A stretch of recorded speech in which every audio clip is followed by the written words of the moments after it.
থেকে বাঁচনু কেমনে?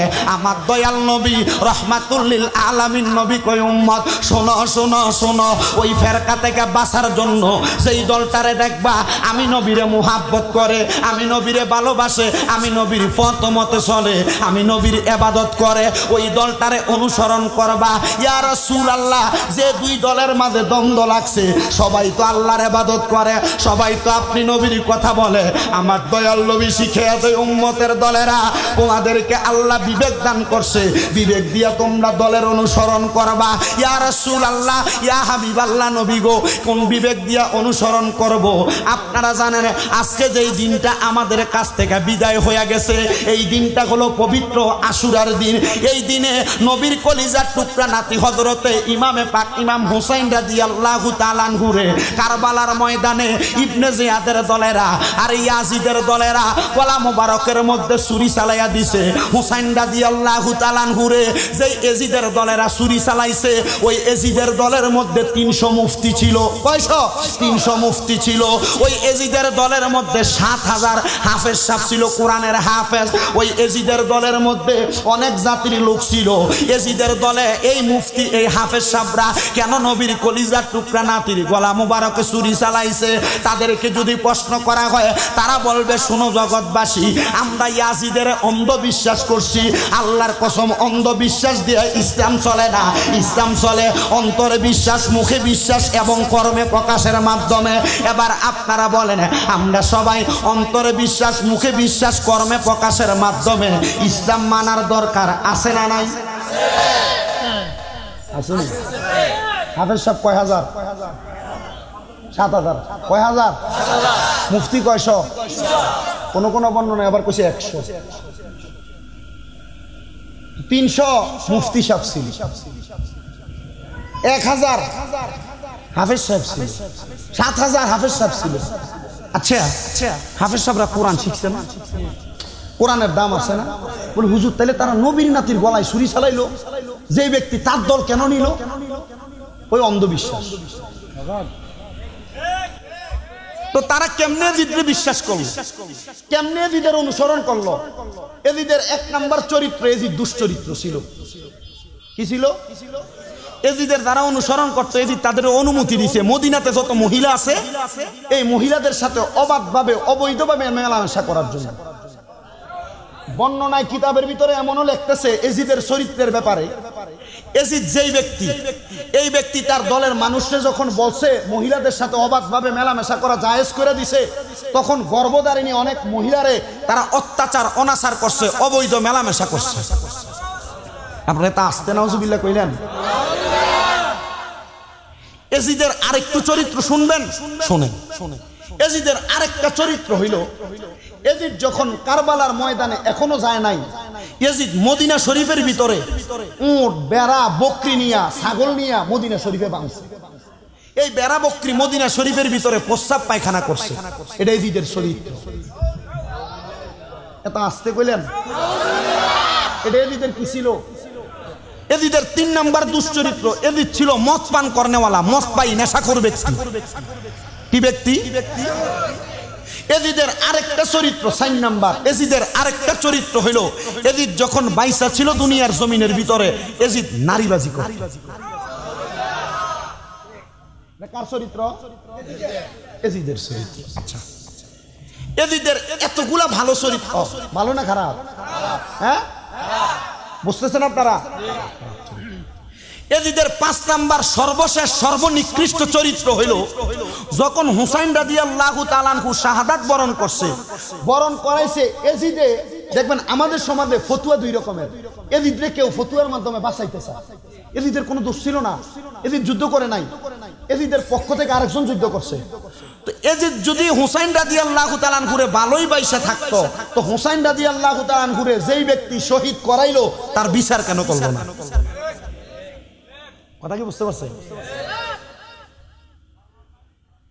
এই এজিদের 5টা দুশ্চরিত্র থাকার পরেও যেই এজিদের দলেরা নবীর কলিজার টুকরা নাতি হুসাইন রাদিয়াল্লাহু তাআলা আনহুর এই বুক মুবারকের উপরে বসছে।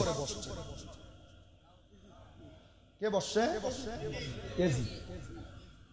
যেই এজিদের দলেরা হুসাইন রাদিয়াল্লাহু তাআলা আনহুর শরীর মুবারকের ভিতরে 30 মতান্তরে 33টা বর্ষার আঘাত করছে।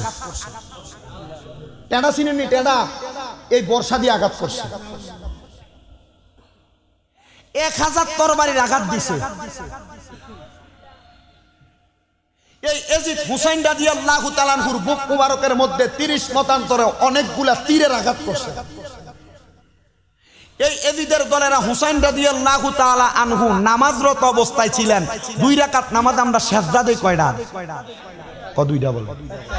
মসজিদে কোনো যাস না? 2 রাকাতে 60টা না। ঠিক আছে, এটা আমরা করছে আল্লাহর রাস্তায়। আমার ওয়াজে কেউ মনে কষ্ট নিবেন না। যদি কোনো ওয়াজ আপনার কাছে ভালো না লাগে এটা মানবেন না, যদি ভালো লাগে এটা মানবেন। কারণ আমি যে আপনার কাছে সব ভালো ওয়াজ করে যাবো, আমি যে মানুষ, আমার যে 2-4টা ভুল হইতো না, এটা হইতে পারে না। ঠিক আছে না? আমি যা বলবো যেটা ভাল লাগবো, কোরআন হাদিস সম্মত মনে হবে, এটা মানবেন। রাজি আছেন তো? তো যেই কথাগুলো বলতেছিলাম, তারও যে কাক কল না না যাক, যতক্ষণ সময় ছিল তখন বইছে, কিন্তু যাইতে সময় হেঁটে চিন্তা তো করতে হবে। গ্যাস না লইলে চাকরি করানো লাগবে না। যেই কথাটা বলার দরকার, এজিদের এতগুলা দোষ থাকার পরেও এজিদের প্রশংসা যারা করে, এজিদকে যারা বাঁচাইতে চায়, এজিদের দোষগুলা ঢাইকা দিয়া গুণগুলা বর্ণনা করতে চায়, তার মানে বোঝা যায় এজিদের উদ্দেশ্যই। ঠিক আছে না? আচ্ছা আসেন, আমার ওয়াজ থেকে একটু জিনিস একটু বোঝার চেষ্টা করেন। তো কেন এজিদ খারাপ? তাহলে ভালোটাকে নবী মুহাম্মদ সাল্লাল্লাহু আলাইহি সাল্লাম ঘোষণা করছে। ভালোর ভিতরে 1 নাম্বার আমি নবী তোমাদেরকে জানাইয়া দেই, আমি নবীর কলিজার টুকরা হযরতে ইমামে আলী মাকাম, ইসলামের চতুর্থ খলিফা হযরতে আবু বকর, হযরতে ওমর ফারুক, হযরতে উসমান জিন নূরাইন, হযরতে আলী কাররামাল্লাহু ওয়াজহু, এই চতুর্থ খলিফা আমি নবীর চাচাতো ভাই। নবীর কি ভাই? হযরতে আবু তালেব রাদিয়াল্লাহু তাআলা। আবু তালেবের সন্তান কে? হযরতে আলী রাদিয়াল্লাহু তাআলা। জিনার জন্ম হয়েছিল কাবা ঘরের ভিতরে। সুবহানাল্লাহ কোন? জন্ম কোথায় হয়েছে? কাবা ঘরের ভিতরে। যে আলী রাদিয়াল্লাহু তাআলা আনহু জন্মের পরে ওনার চোখ খুলে নাই যতক্ষণ নবীজির চেহারা মোবারক না দেখছে। এই আলী রাদিয়াল্লাহু তাআলা আনহু ততক্ষণ পর্যন্ত মুখ দিয়া কথা বলে নাই যতক্ষণ জবান দিয়া রাসূলকে ডাকছে। এই আলী রাদিয়াল্লাহু তাআলা আনহু ততক্ষণ পর্যন্ত কথা বলে নাই যতক্ষণ না রাসূলের জিহ্বা মুবারক আলী রাদিয়াল্লাহু তাআলা আনহুর মুখ মুবারকে ঢুকছে।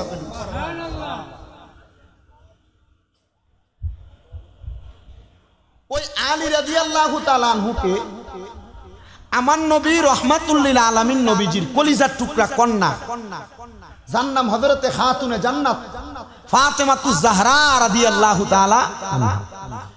এই রহিমপুর এলাকার যেই মা বোনের আমি শামীম রেজার ওয়াজ শুনতেছেন, মা আপনারা যে স্বামীর খেদমত করেন, যারা করে তারার কথা কই, স্বামীরে যে মহিলারা লইয়া পড়ে এই মহিলার কথা কিন্তু বলতেছি না, মনোযোগ দিবেন। যেই মহিলারা পর্দা করে, যেই মহিলারা স্বামীর খেদমত করে, স্বামীর কথা শুনা চলে, যেই মহিলারা শ্বশুর শাশুড়ির খেদমত করে, যেই মহিলারা স্বামীর অবাধ্য হয় না, যেই মহিলারা কোনোদিন বিশেষ দরকার ছাড়া বেপর্দায় বাহির হয় না, যেই মহিলারা সমাজের ভিতরে তার গলার আওয়াজ অন্য কোনো পুরুষকে শোনায় না, ওই মহিলারা মা ফাতেমার লগে জান্নাতে থাকবে। আচ্ছা, আবার চিন্তা করেন, যাদের ভালো গুণ আছে তারা ফাতেমার সাথে জান্নাতে থাকবে, কিন্তু যেই মহিলারা স্বামীর কথা শুনে না, স্বামীরে ধমক দিয়া কথা বলে, শ্বশুর শাশুড়িরে বাদ দেয় না বা একলগে খাইতে চায় না, যেই মহিলারা বেপরদা ঘোরাফেরা করে, কোম্পানিগঞ্জ বাজার টু মুরাদনগর বাজারটারে ঘাইটালায়, যেই মহিলার গলার আওয়াজ এই বাড়ি থেকে 3 বাড়ি দূরে শোনা যায়, যেই মহিলা জামাইরে গোলামের ফুট করে গালি দেয়, আচ্ছা কোন এই মহিলা কি মা ফাতেমার লগে জান্নাতে যাওয়ার অধিকার রাখে?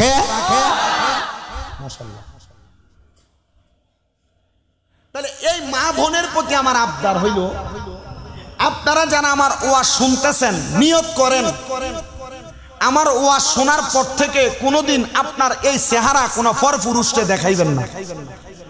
নিয়ত করেন, আমার এই ওয়াজ যারা শুনতেছেন, শুধু মা বোন না, আপনারা যারা শুনতেছেন, আপনারা কোনোদিন আপনার মা, আপনার বোন, আপনার বউ, আপনার মেয়ে, কয়জনের কথা বলছি? কথা কোন কয়জনের কথা বলছি? আপনার মা, আপনার বোন, আপনার মেয়ে, আপনার বউ, এই 4 জন ব্যক্তি সর্বপ্রথম আপনি কোনোদিন তাদেরকে বেপরদা চলতে দিবেন না। নিয়ত করেন। বলে হুজুর কেন? কারণ আপনি নামাজ পড়লেন 5 ওয়াক্ত, কয় ওয়াক্ত? রোজা রাখলেন রমজানের 30টা, ঠিক মতো হজ করলেন, যাকাত দিলেন, দান সদকা করলেন। আপনার বউ বেপরদা ঘুরে, মুরাদনগরের বিভিন্ন জায়গায় ঘোরাফেরা করে, বাজার করে, রাস্তাঘাটে যায়, বেপরদা চলে। আল্লাহর কসম আপনার এই নামাজ কোনো কাজে লাগবে না। কষ্ট হইতেছে আপনারা? কোনো কাজে লাগবে মানে এটা ঠিক এমন হইলো পরনের লুঙ্গি খুইলা মাথায় ফাগরি বান্ধার মতো। কথা কি বুঝতেছেন? অসুবিধা হইতেছে? এই ওয়াজ কাজে লাগবে মনে হয়? যদি আপনারা বাড়িতে দেয় বউরে কোন আজকে যে যদি কোন এই তোমার ঘরের বাহিরে যাওয়া বন্ধ, তবে তোর সংসার করাই বন্ধ। এই তোমার গলার আওয়াজ যেন এখন আর উপরে না ওঠে, বেরিয়ে লগ লগে কইব কি কইলে, ঠিক আছে না? যদি কোন তোমার এখন থেকে বাজারে যাওয়া বন্ধ, তোমার যা লাগবে আমি কিনাকাটা করে আইনা দিমু, বললাম না তো সংসার, ঠিক আছে না? যে মা বোন, আরে বেরিয়েতে লগে কোনো বিদ্যুৎ অফিসের লগে কানেকশন আছে নি? কোনো ফোন দিলাম তাড়াতাড়ি, জেনারেটর আছে না? আছে 25 সবাই পড়েন লা ইলাহা ইল্লাল্লাহ, লা ইলাহা ইল্লাল্লাহ, লা ইলাহা ইল্লাল্লাহ, লা ইলাহা। পাগলার কণ্ঠ সুন্দর আছে। লা ইলাহা ইল্লাল্লাহ, লা ইলাহা ইল্লাল্লাহ, লা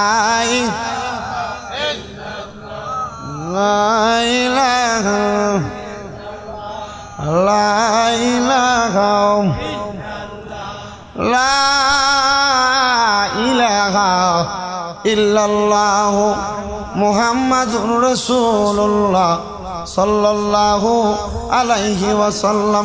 জোরে কোন সুবহানাল্লাহ। তাহলে আমার এই কথাগুলোর বিরোধিতা করে যে মা বোনেরা তাদের মতো করে চলাবে বা চলার চেষ্টা করবে, আপনারা কোন তারা জান্নাতে যাওয়ার সম্ভাবনা আছে? আপনাদের কষ্ট হয়নি কোনো? ওয়াজ বুঝতে অসুবিধা হইতেছে কোনো? আচ্ছা,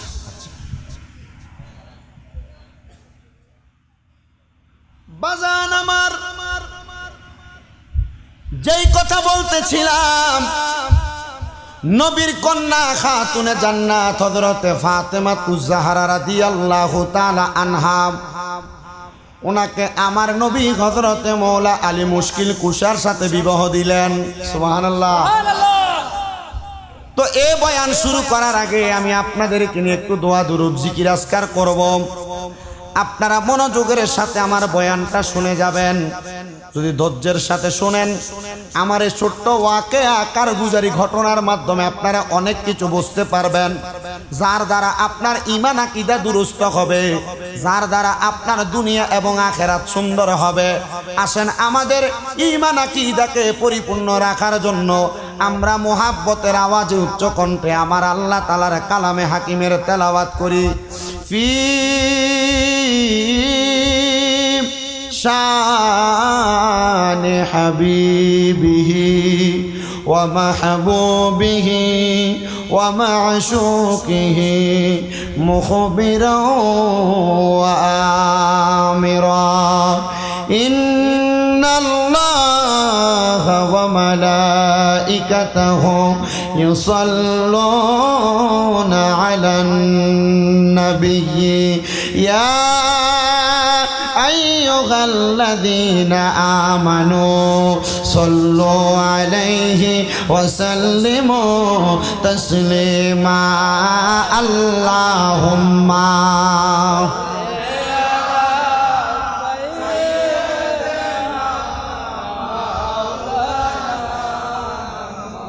وعلى آله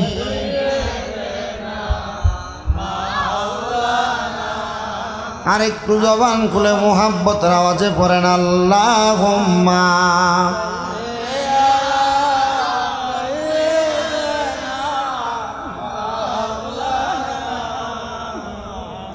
وعلى آل سيدنا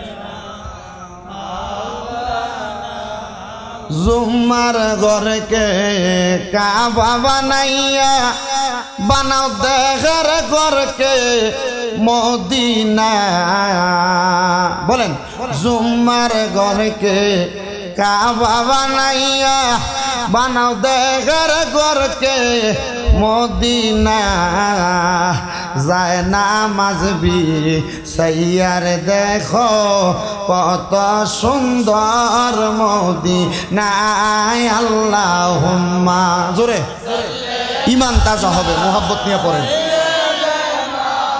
মাওলানা মুহাম্মদ ওয়া আলা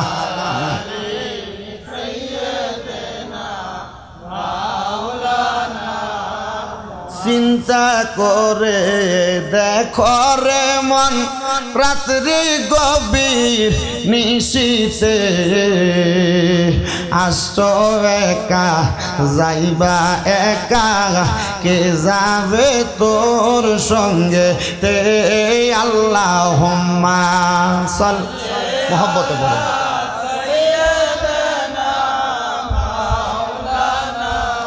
मोहम्मद वाला आले सैयदना पृथ्वी आमार আসল ঠিকানা নয় পৃথিবী আমার আসল ঠিকানা নয় মরণ একদিন পৌঁছে দিবে আমার আসল পরিচয় মরণ একদিন জানিয়ে দিবে আমার আসল পরিচয় আল্লাহুম্মা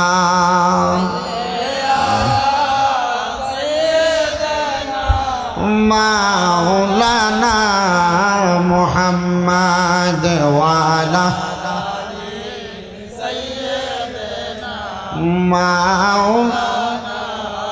লা ইলাহা ও লাই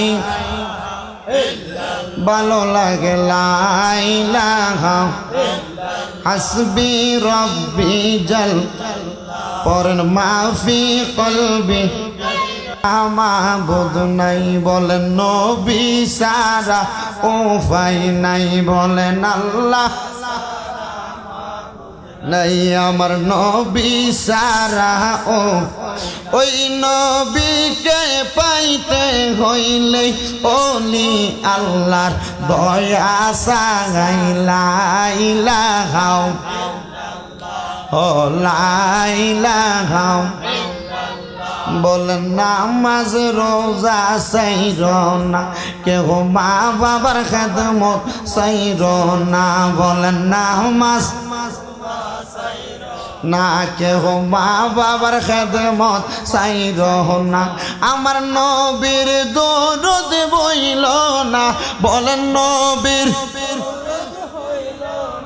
আমার নবীও তোমায় বলবে না লা ইলাহা ও লা ইলাহা আরে অনেক দূরে মদিনা আমরা কেমনে যাব যা রহিমপুরের মানুষ মদিনা যাইতে চাই কি চাই না যারা যারা যাইতে চান জবান খুলে একটা তাকবীর দিবেন নারে তাকবীর নারে রিসালাত ঢাকা এয়ারপোর্ট যাওন যাবনি আওয়াজ এটা দিয়া একটু মোহাব্বতে আওয়াজ দেন না যেন আল্লাহ এবং রসুল খুশি হয় এমন একটা আওয়াজ দেন মদিনা যদি মরণের আগে যাইতে নাও পারেন যেন ঘুমের ঘরে নবী এসে একবার দেখা দেয় জোরে কোন সুবহান মদিনা যাইতে চাই কি চাই না যারা যারা যাইতে চান জোরে একটা তাকবীর দেন নারে তাকবীর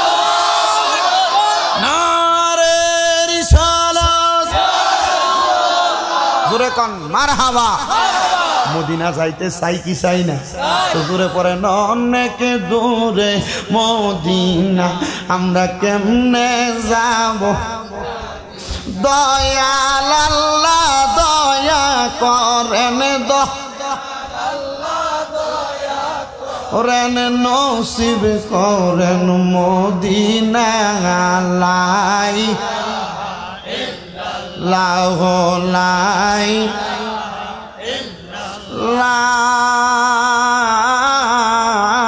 ইলাহা ইল্লাল্লাহু মুহাম্মাদুর রাসূলুল্লাহ সাল্লাল্লাহু আলাইহি ওয়াসাল্লাম। হে আমার এই কুমিল্লা জেলার অন্তর্গত মুরাদনগর থানাধীন রহিমপুর সওদাগর পাড়া বালুর মাঠ প্রাঙ্গণে জান্নাতের বাগানে আগন্তুক আমার আলেম সমাজ, দাড়ি পাকা মুরব্বীরা, যুবক নওজোয়ান ভাইয়েরা, ছোট্ট ছোট্ট মাসুম বাচ্চারা, আপনারা কেউ জবানটা বন্ধ রাখবেন না।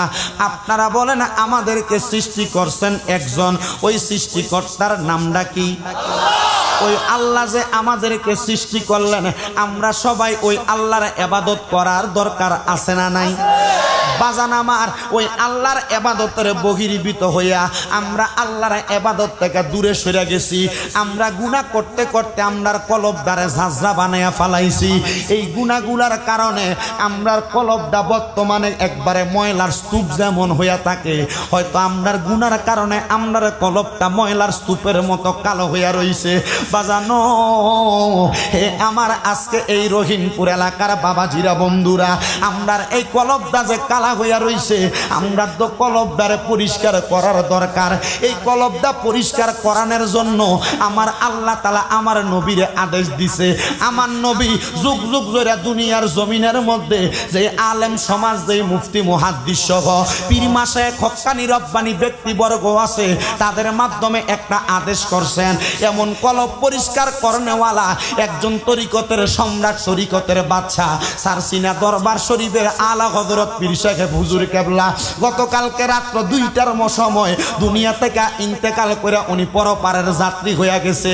আরে এমন আলেমদেরকে নিয়ে, হক্কানি ব্যক্তিদেরকে নিয়ে আমার আল্লাহ তাআলা না জানি আমদারে কোন পরীক্ষায় ফালায়। সারসিনা দরবারের কত আলেম সারা পৃথিবীর জমিনে দাওয়াতি কাজ করে, সারসিনা দরবারের কত ছাত্ররা পৃথিবীর জমিনে দাওয়াতি কাজ করে, সারসিনা দরবারের কত মুরিদেরা পৃথিবীর জমিনে দাওয়াতি কাজ করে।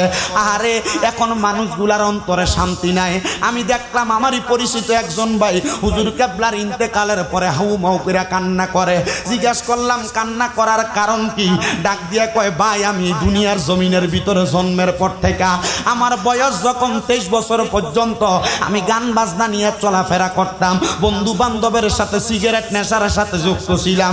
আল্লাহর কসম, যেই দিন সারসিনার প্রান্তরে গেছি, যাওয়ার পরে আমার জীবনটা পরিবর্তন হয়ে গেছে।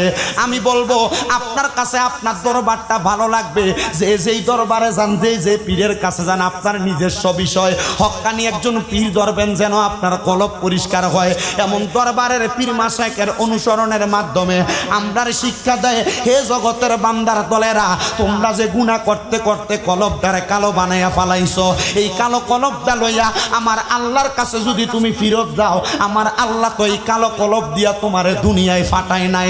আল্লাহ যখন তোমারে দুনিয়ায় পাঠাইছে, আমার আল্লাহ তোমারে মাসুম বানাইয়া পাঠাইছে। মাবুদ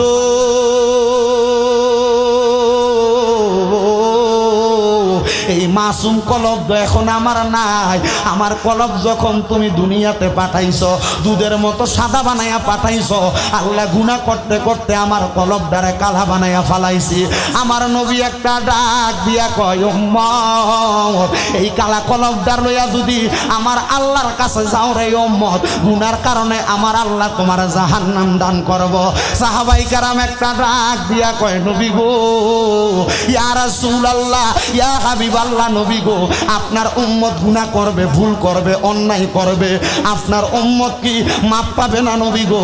আমার নবী দুইটা চোখের পানিগুলা ছাইরা দিয়া ডাক দিয়া কয়, হে আমার সাহাবাই কেরামের দলেরা রে, হে আমি নবীর উম্মতের দলেরা, আমার উম্মত যদি গুনাহ করতে করতে ক্লান্ত হইয়া যায়, আমার উম্মত যদি আমার আল্লাহর দন বান্দার রহমত পাওয়ার জন্য আমার আল্লাহরে অন্তর থেকে মাপ পাওয়ার আশায় একবার আল্লাহ কইয়া ডাকবে, আমার আল্লাহ বান্দার পিছনের জীবনের যত গুনাহ আছে সকল গুনাহ ক্ষমা কইরা দেয়।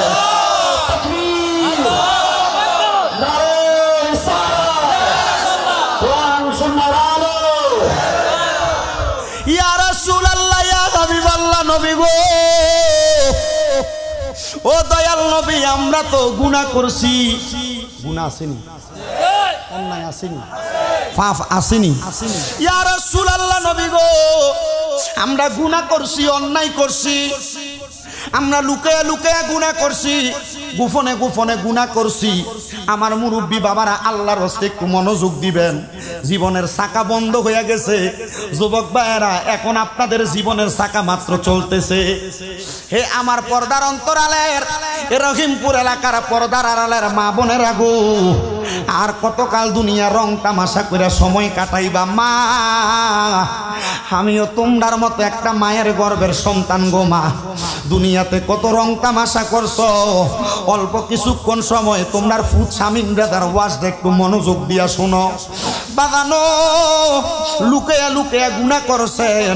যদি আমি এখানে আমার একটা মুরব্বীরে প্রশ্ন করি, বাবা আপনার জীবনে আপনি যত গুনাহ করছেন, আপনার গুনাহগুলার খবর যদি আপনার ফুটে জানে, আপনার বাপ কইয়া পরিচয় দিবনি? আল্লাহর কসম, বাপ বইলা পরিচয় দিত না আপনার গুনাহ দেখলে।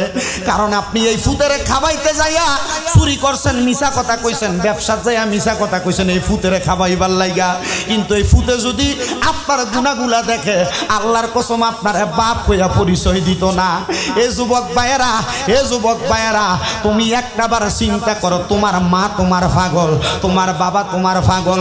তোমার জীবনে তুমি যত গুনাহ করছো, লুকায়া লুকায়া গোপনে গোপনে গুনাহ করছো, তোমার গুনার খবর যদি তোমার মা জানে, তোমার আব্বা জানে, আল্লাহর কসম তোমার ফুট বইলা পরিচয় দিবে না। আরে সবার কথা বাদ দিলাম, আমি শামীম দাদার আজকের মাহফিলে পোস্টারে প্রধান বক্তা নাম দিয়া উঠাইছেন। আমার জীবনের গুনাহ যদি আপনারা রহিমপুরের মানুষ দেখতেন, হয়তো আপনারা আমার এই মাহফিলে বক্তা করবেন দূরের কথা, আপনাদের এলাকায় আসলে আপনারা দূর দূর করে আমারে তাড়াইয়া দিতেন। আল্লাহর কসম, আমি আমার আল্লাহর দরবারে শুকরিয়া আদায় করি। আল্লাহ, আমার গুনাহটি আপনি গোপন করে রাখছেন। আমার গুনাহগুলা গোপন করার কারণে মানুষ আমার সম্মান করে। ঠিক আমার গুনাহ যেমনে গোপন রাখছে, আপনার গুনাহ আল্লাহ গোপন রাখছে। আল্লাহ দুনিয়ার যেমন ভাবে আমরার গুনাহগুলা গোপন করে রাখছো, কাল ময়দানে মাশরে তোমার নবী কইছে, পুতের সামনে, সন্তানের সামনে, এলাকার মানুষের সামনে আমরার গুনাহটি ওপেন করে দিবা। আল্লাহ, আমরা লজ্জা পাইয়া যামু। আমরারে বেইজ্জতি কইরো না, আমরারে লজ্জা দিও না মামুদ। আমরারে দুনিয়াতে যেমনে মাসুম পাঠাইছো, তোমার মদিনার কামলিওয়ালা নবীর উসিলায় মাফ চাই তোমার দরবারে। আমরার জীবনের গুনাহগুলা মাফ কইরা দাও। আমি জানতে চাই, মুরাদনগরের রহিমপুরের বাবারা, আমার আল্লাহর কাছে মাফ চাইলে আমার আল্লাহ মাফ করতে পারে কি পারে না? জোরে কন্যা, পারে কি পারে না?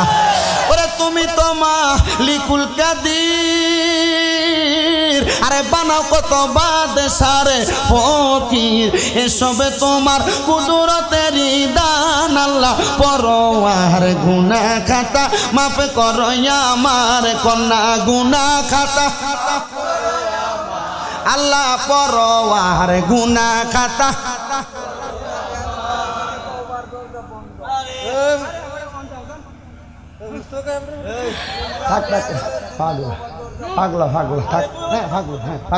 কিছু আপনারও কিছু করেন না, আপনারও বললেন না। এই পাগলা মানুষ কইতাছে, কি কইছে অসুবিধা নাই, উনি থাক কই বই। এ পাগল যদি দুনিয়াতে না থাকতো, আমরা যে বালা মানুষ এটার সমান হইতো। দুনিয়াতে খারাপ না থাকলে বালা মানুষ চিনতেন। আছে দেখে তো আমরা এখন বালা মানুষের পরিচয়, ঠিক আছে না? আমি এ পাগলার সম্মান করি, ইজ্জত করি, মাঝে মাঝে টান দিয়ে নিয়ে ভাত খাওয়াই, এই কথা কয় না খা, আমি এডিরে খাওয়াই।